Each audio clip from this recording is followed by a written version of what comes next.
À la base, sur cette chaîne, je voulais vous sortir une cinquantaine de vidéos théoriques pour, à la fin, vous présenter mon portefeuille actions en détail. Sauf que sortir 50 vidéos travaillées avec un script, du montage pour vous montrer les sources, ça prend énormément de temps. Surtout qu'aujourd'hui, j'ai un peu perdu le rythme d'une vidéo par semaine et je vais tenter de garder celui d'une semaine sur deux. Et évidemment, 2 ans de vidéos théoriques sans vous montrer les applications concrètes de mes vidéos et travaux de recherche, au final, ça ne me plaît pas. Et c'est pour ça qu'aujourd'hui, je vous fais une vidéo où je vous présente l'intégralité de mon portefeuille actions. Cette vidéo, ce n'est pas pour rentrer en détail sur le pourquoi du comment. Ce sont les autres vidéos de ma chaîne YouTube qui vous montrent mon processus de réflexion et les études académiques qui m'ont poussé vers ce portefeuille. Cette vidéo, c'est simplement pour moi un moyen d'être transparent avec vous et surtout pour vous montrer que le but final de tous ces travaux de recherche, de toutes ces vidéos, est évidemment la construction de votre portefeuille. Bienvenue sur la chaîne L'Investisseur Avisé. Si vous aimez le contenu, abonnez-vous et laissez un pouce bleu au passage. Alors, avant de rentrer dans le vif du sujet, je pense qu'il est important de définir ma thèse d'investissement. Parce que le portefeuille n'est finalement qu'une représentation avec les outils disponibles en tant qu'investisseur français de notre thèse d'investissement. Tout ça, évidemment, en corrélation directe avec nos objectifs. Car 2 investisseurs ayant la même vision du monde, mais ayant des objectifs très différents, par exemple la différence entre un jeune et un retraité, auront bien évidemment une mise en application de l'investissement différente. Et également, en fin de vidéo, je vous présenterai de manière bref la manière d'investir de certains de mes proches pour vous donner de la perspective à mes propos. Alors, pour les objectifs, il est clair que mes objectifs sont assez vagues. Pour vous donner un peu de contexte, aujourd'hui j'ai un peu moins de 30 ans. J'adore les activités que je fais pour avoir des revenus, notamment la création de contenu sur Internet. Et j'ai plein de projets sur le court et sur le moyen terme. Donc mes objectifs d'investissement vont être de faire fructifier mon patrimoine pour potentiellement passer dans une phase de rente pour soit un complément de revenus, voire même totalement une retraite anticipée dans 10, 15 ans. En fait, moi-même, je n'en sais rien.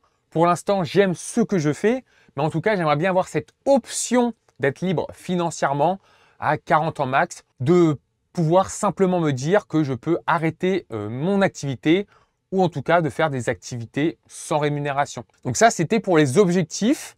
Maintenant, par rapport à mes thèses d'investissement, je suis aligné avec la théorie des marchés efficients du prix Nobel Eugène Fama. Les marchés sont suffisamment efficients pour les rendre imbattables net de frais sur le long terme. Donc forcément, j'ai une stratégie où je souhaite simplement répliquer le marché. Et également, j'ai une vision bon sens du marché. Tout simplement, la performance du marché est la moyenne de performance de tous les investisseurs bruts de frais.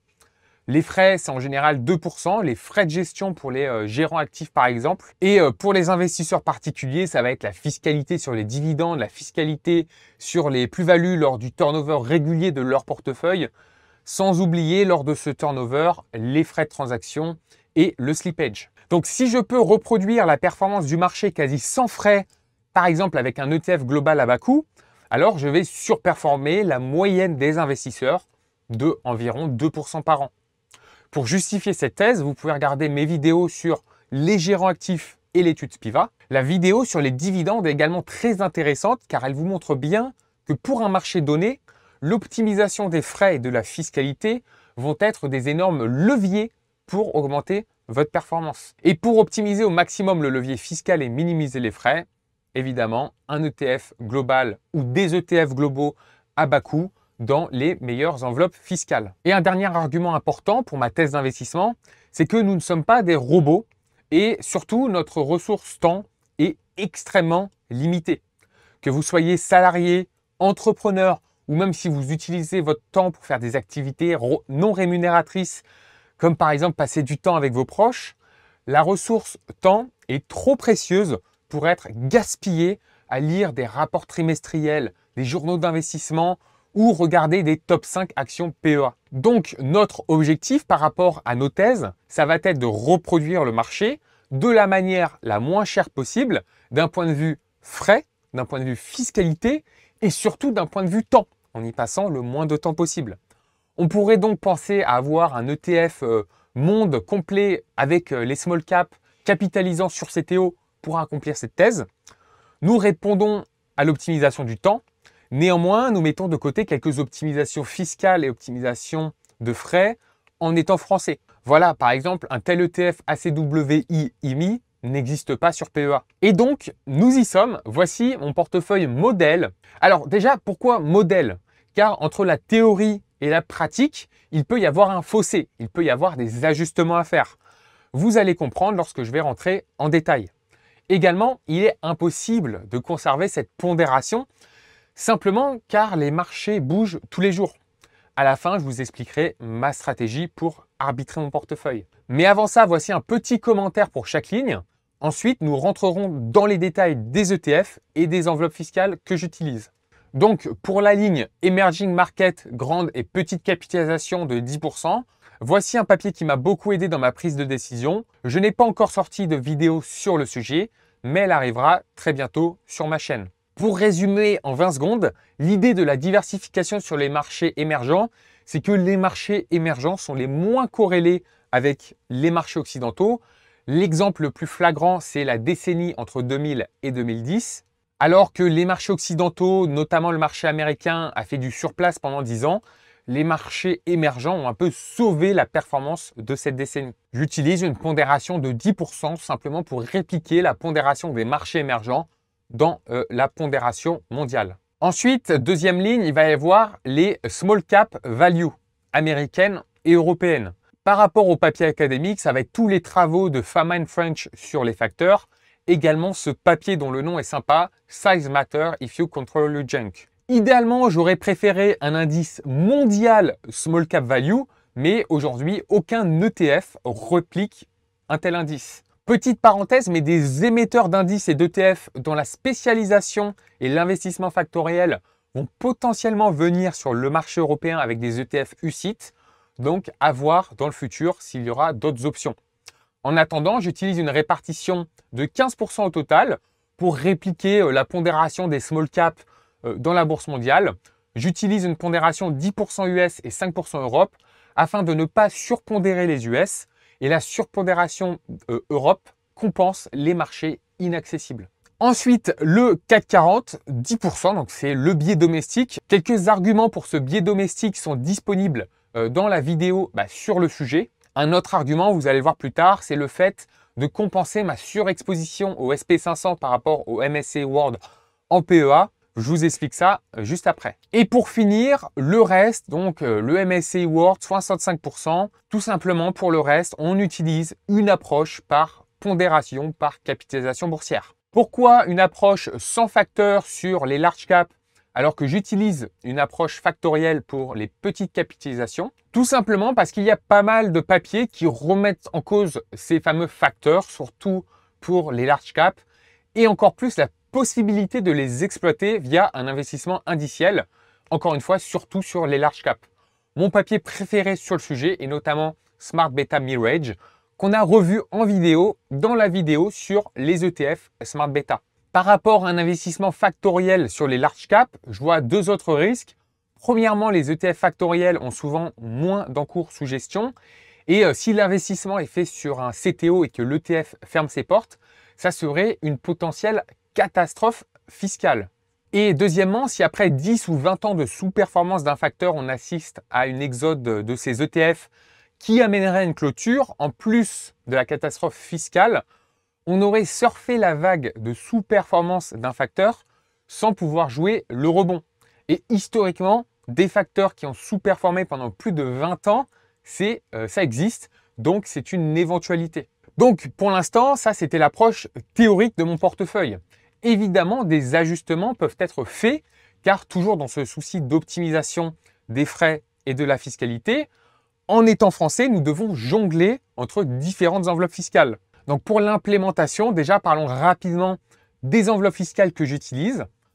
Personnellement, j'utilise le PEA, le CTO et le PER-CTO. Tout ça chez Crédit Agricole avec leur offre Investor Intégral pour le PEA et le CTO parce que cette offre n'est malheureusement pas encore disponible pour leur PER-CTO. Au final, pour moi, c'est un mix entre des frais extrêmement compétitifs. On parle de frais de transaction de 0,09% sur les transactions sur Euronext Paris. Une facilité poussée à son maximum, car étant déjà client Crédit Agricole, donc j'ai une optimisation du temps dans la gestion et également dans la déclaration, parce que c'est un acteur français.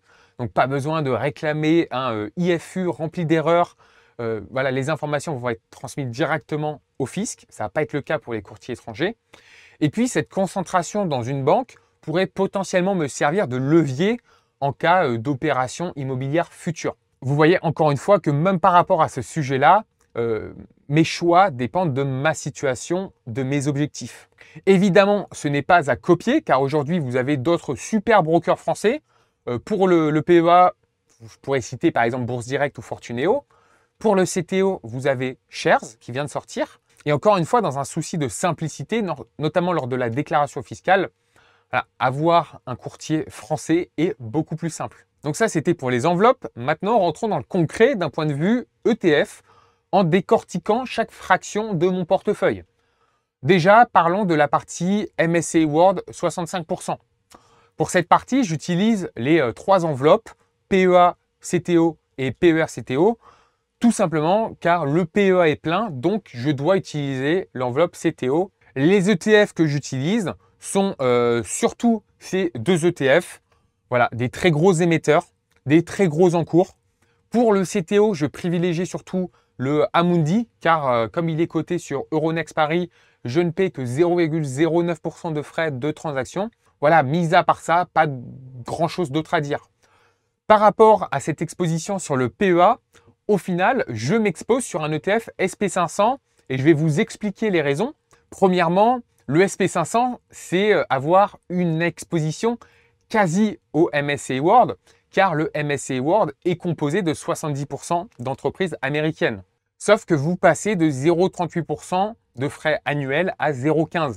Sur 10, 20, 30, 40 ans, ça peut faire une énorme différence. Je sais qu'il y a le nouvel ETF Monde de BlackRock, mais à la fois j'évite les nouveaux ETF, surtout s'ils n'ont pas des centaines de millions d'encours. Et en plus, pour le moment, ils performent moins bien que le CW8 de toute manière. Ensuite, comme historiquement j'étais 100% SP500, il y a un coût si je souhaite arbitrer la position entre les frais de transaction et le slippage. Donc si on part du principe que le marché est efficient et que l'on souhaite limiter au maximum les coûts, je préfère simplement rester sur ma position historique. Et également, Amundi a fait son changement de gamme sur les ETF SP500 avec un qui est passé ESG, etc. Donc peu de risque de rechangement alors qu'il n'a pas encore touché au CW8, donc petit risque de changement. Voilà, on chipote pour les détails. Ensuite, la partie sur le CAC 40, j'utilise voilà, sur le PEA cet ETF. Il est éligible PEA, donc autant le mettre sur un PEA. Contrairement aux autres indices, il n'y a pas un ETF meilleur avec moins de frais disponibles sur CTO, donc pas grand-chose à dire. Pour la partie Small Cap Value, donc j'utilise un ETF sur les entreprises américaines et un ETF sur les entreprises européennes. Pas d'autre choix que de les mettre sur CTO. On espère bientôt des émetteurs spécialisés dans l'investissement factoriel pour nous proposer plus de choix et voilà des ETF disponibles UCITS. Par rapport à la partie sur les marchés émergents, j'en ai à la fois sur le CTO et sur le PEA. Sur le CTO, j'utilise cet ETF de BlackRock. Très bon ETF pour avoir une exposition emerging tout en profitant d'une exposition justement au small cap emerging qu'on n'a pas avec les small cap value. Gros en cours, peu de risque de disparition ou de changement, rien à signaler.